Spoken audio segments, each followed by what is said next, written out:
Bismillahirrahmanirrahim. Alhamdulillah wassalatu wassalamu ala Rasulillah wa ala alihi washabihi wa mawala.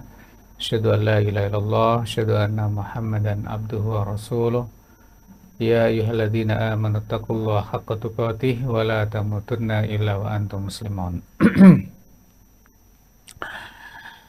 Sahabat Ismail Radio dan Ismail TV di mana saja antum berada, alhamdulillah bersyukur dan berbahagia. Hari ini kita ditakdirkan oleh Allah untuk beribadah melalui ta'lim, melalui dakwah.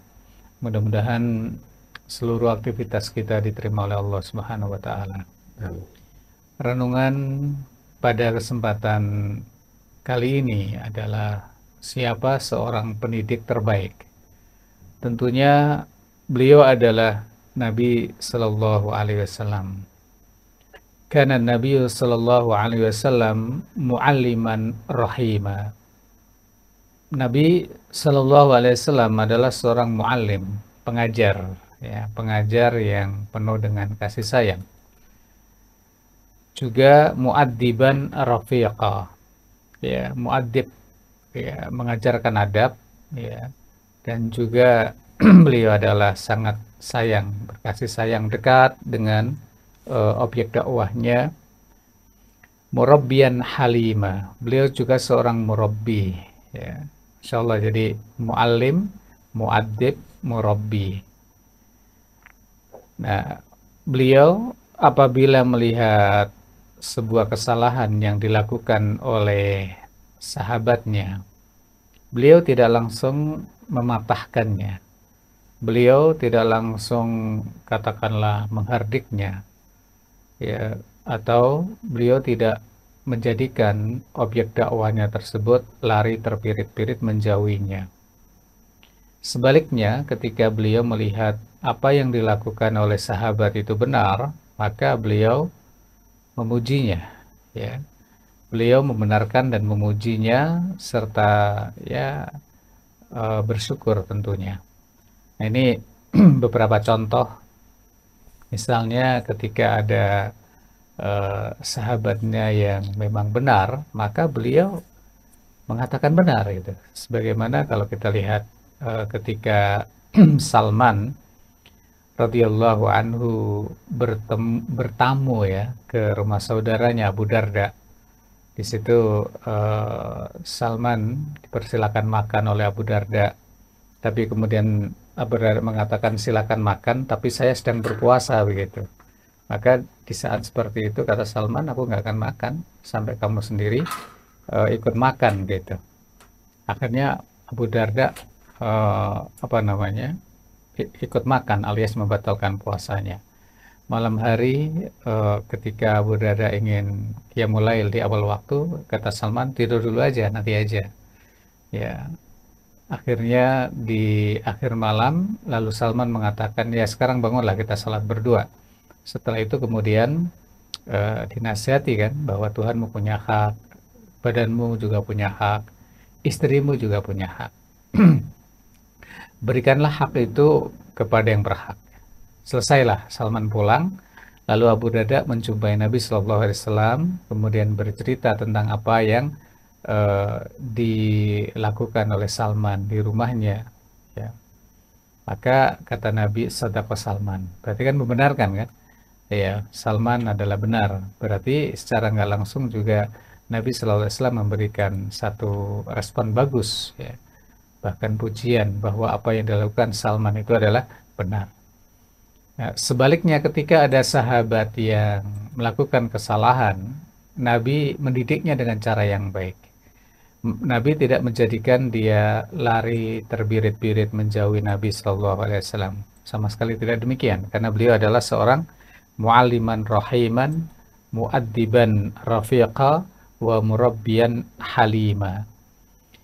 Nah, ketika Nabi Shallallahu Alaihi Wasallam melihat kesalahan yang dilakukan oleh sahabat, beliau tunjukkan sebagai seorang pendidik yang terbaik, ya, pendakwah, pendidik yang terbaik.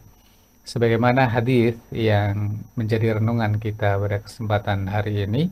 Hadis yang diriwayatkan oleh Al-Imam Al-Bukhari bersumber dari Abu Hurairah radhiyallahu anhu.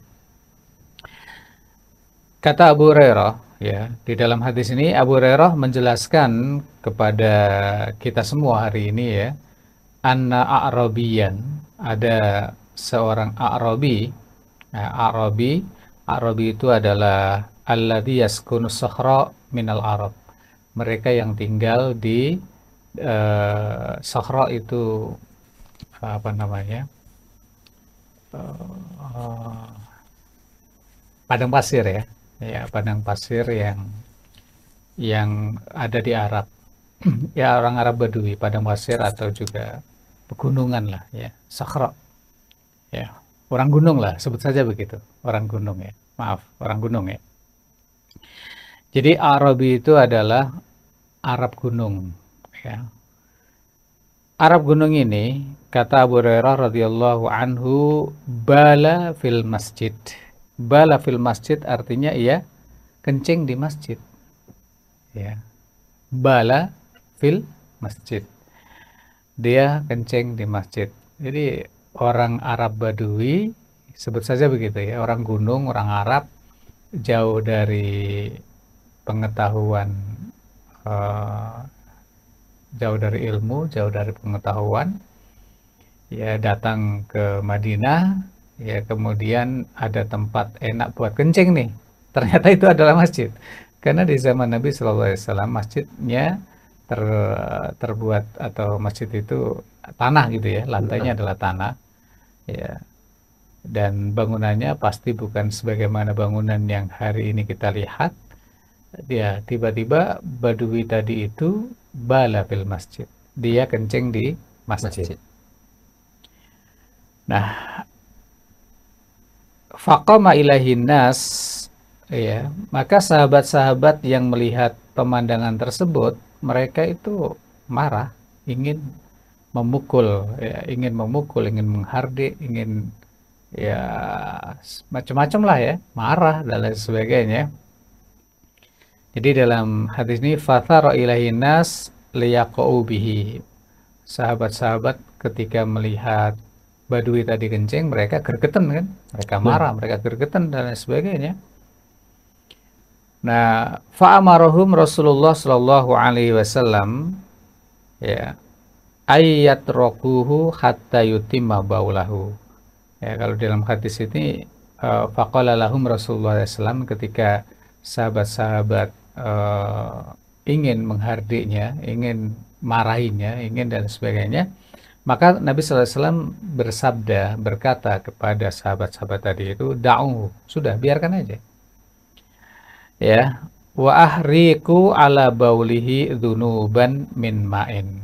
Nah, setelah dia kencing, kalian siram tuh bekas kencingnya itu dengan air beberapa ember lah begitu.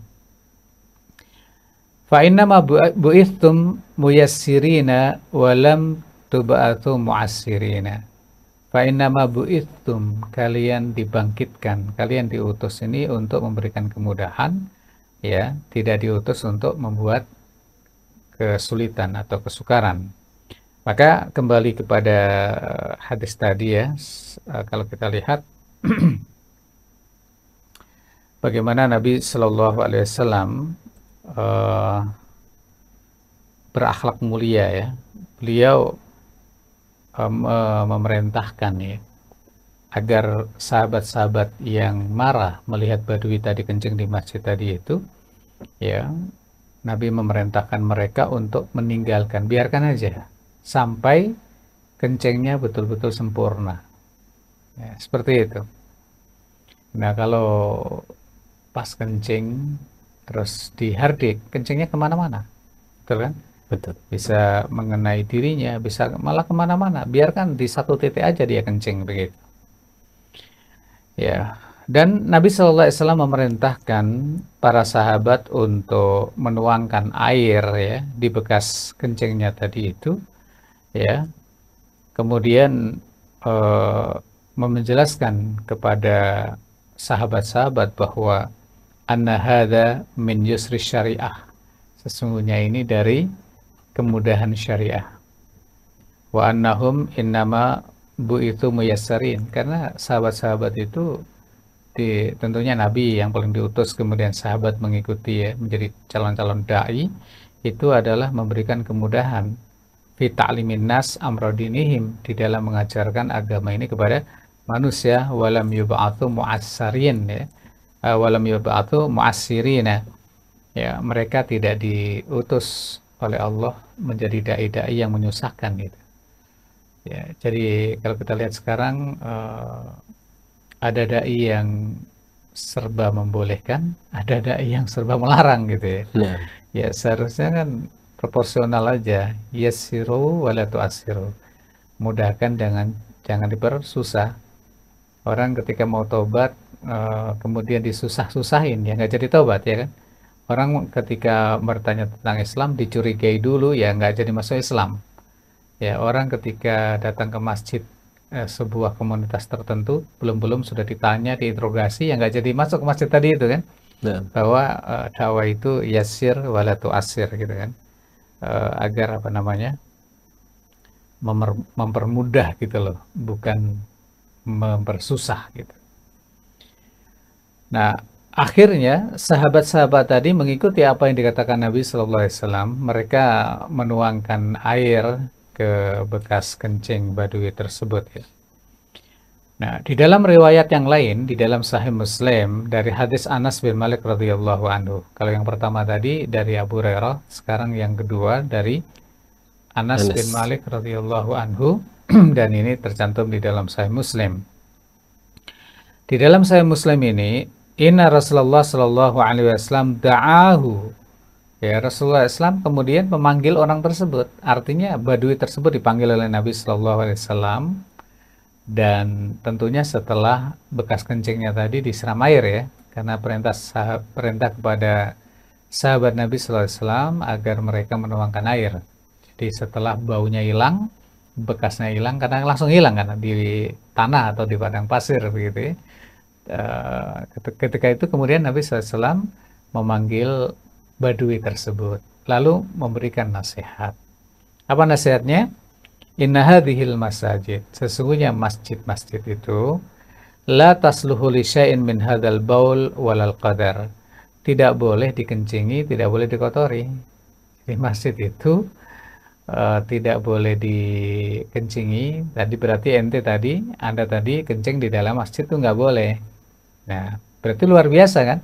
Nabi memberikan pelajaran yang luar biasa kepada badui ini. Coba kalau pas waktu kencing tadi dinasehati, mungkin dia akan terbirit-birit, mungkin dia akan marah.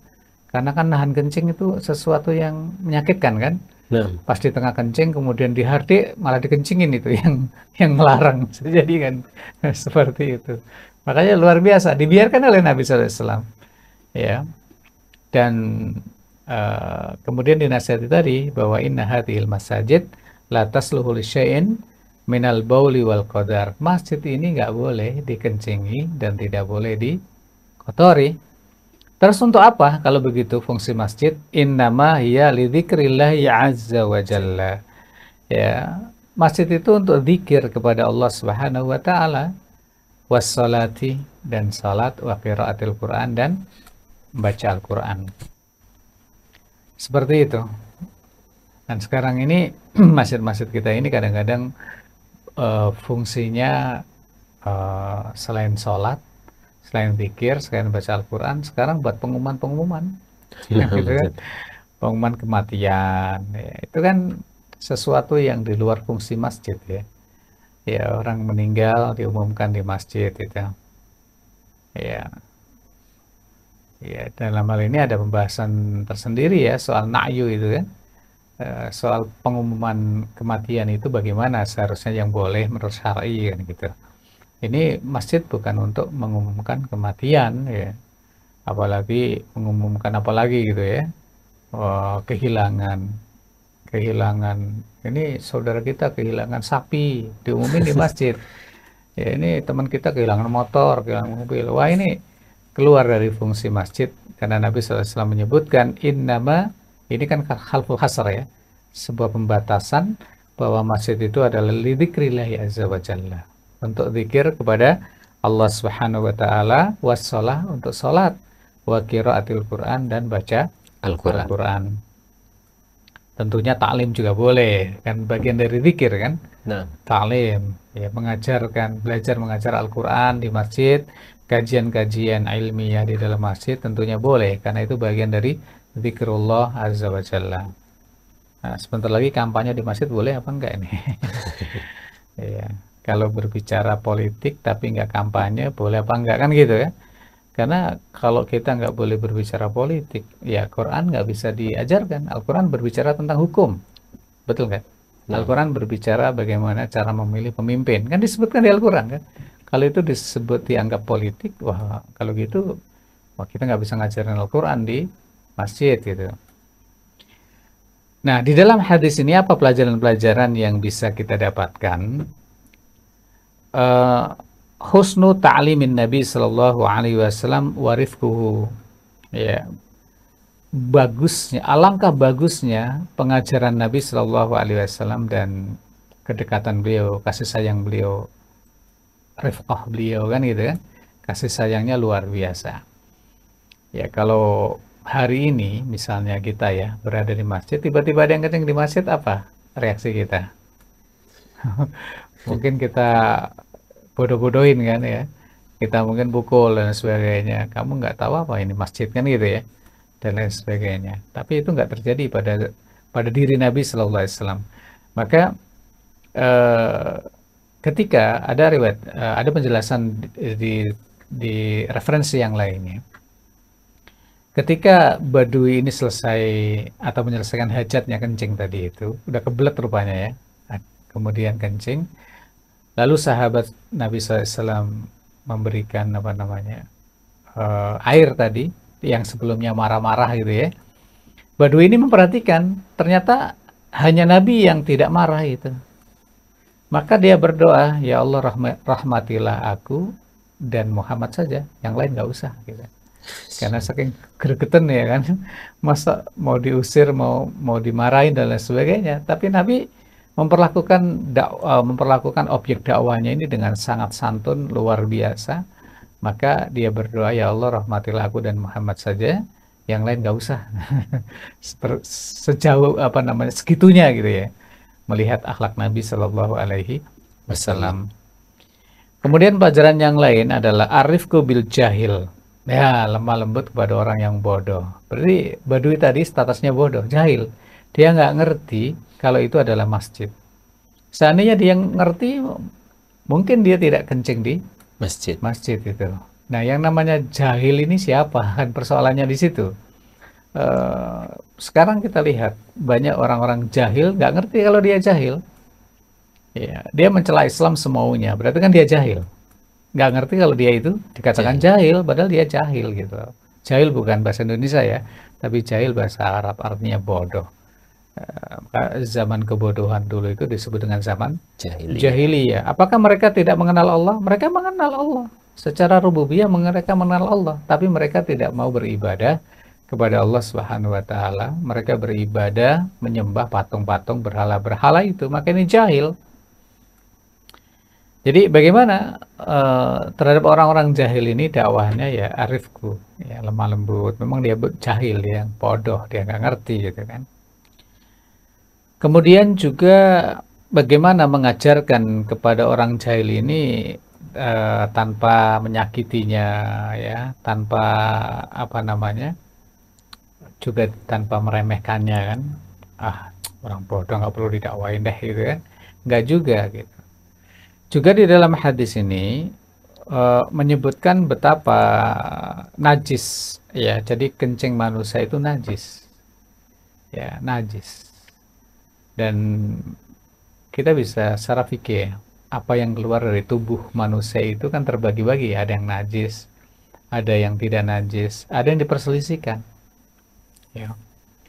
Jadi sahabat Ismail Radio yang dimuliakan oleh Allah, apa yang keluar dari tubuh kita ini itu ada yang dihukumi najis, ada yang dihukumi tidak najis, ada yang khilaf antara najis dan tidak najis. Nah, yang najis itu apa? Yang keluar dari depan belakang kita itu. Air kencing misalnya kan. Buang air kecil, buang air besar itu najis. Najis. Kemudian darah, nanah itu kan najis ya kan. Kemudian yang keluar dari tubuh kita yang tidak najis, ya air liur. Air liur kan nggak najis kan. Nah, Nah, kemudian apa lagi? Air mata.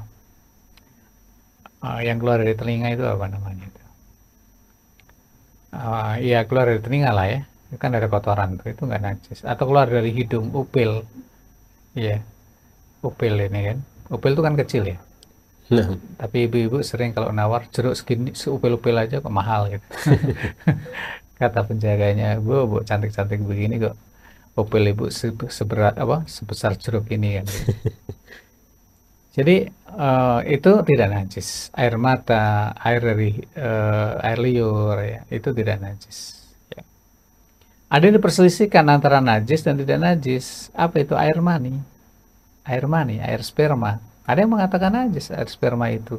Karena kan keluarnya dari alat yang sama. nah, Ada yang mengatakan tidak najis. Kalau air mani itu dikatakan najis, berarti cikal bakal manusia itu adalah najis. najis. Karena manusia itu kan diciptakan eh, dari air mani kan. Nah, Ya Allah sebutkan tuh di dalam surat apa namanya Hamim As-Sajdah itu kan bahwa Allah menciptakan keturunan-keturunan ini dari air mani kan. Ya gitu. Jadi kembali kepada tadi si Badui tadi itu membuang air kecil itu najis. Makanya kalau dihardik begitu bisa kemana-mana, bisa ke tubuhnya, bisa ke pakaiannya kan. Biar fokus saja kemudian nanti disiram. Ya, dan itu tidak apa namanya? Tidak boleh terjadi hari ini ya, tiba-tiba orang kencing di masjid itu. Kemudian yang terakhir, tathirul baul fil masjid bisabil ma'alaihi. Membersihkan kencing di masjid itu dengan cara ya menyiramkan air. Kalau memang apa namanya? eh, tanahnya atau lantainya terbuat dari tanah ya kan. Kalau nah, sekarang kan tidak sekedar disiram air, dipel gitu baru nggak bau kan. Ya seperti itu. Nah, soal bagaimana mengotori masjid itu. Mengotori masjid itu bisa hisi, bisa maknawi. Mengotori masjid dengan kencing nggak boleh tentunya kan. Dengan buang air besar juga nggak boleh. Mengotori masjid, misalnya orang meludah di masjid, kan nggak boleh juga. Betul kan? betul. Nah, orang membuang upilnya tadi di masjid, bisa nggak? Dia buang upil kemudian tempelin di lantai masjid atau di tembok masjid, kan nggak boleh juga. Itu kan bagian dari mengotori Masjid. masjid. Ya, lalu secara maknawi mengotori masjid itu gimana? Ia tidak memakmurkan masjid dengan semestinya. Masjid buat apa? Tempat yang tidak semestinya lah. Ya, seharusnya di dalam masjid itu mengesahkan Allah, malah menyekutukan Allah misalnya. Di dalam masjid itu seharusnya isinya adalah kebaikan-kebaikan, malah diisi dengan keburukan-keburukan kan, diisi dengan mencela si fulan, mencela si fulan, mencela si fulan, kan nggak boleh, betul kan? Betul. Mencela si fulan, ya, menjelekkan si fulan, memprovokasi si fulan, kan itu bukan tempatnya di masjid. Ya, seperti itulah. Jadi kembali kepada pendidik terbaik adalah Nabi Shallallahu Alaihi Wasallam.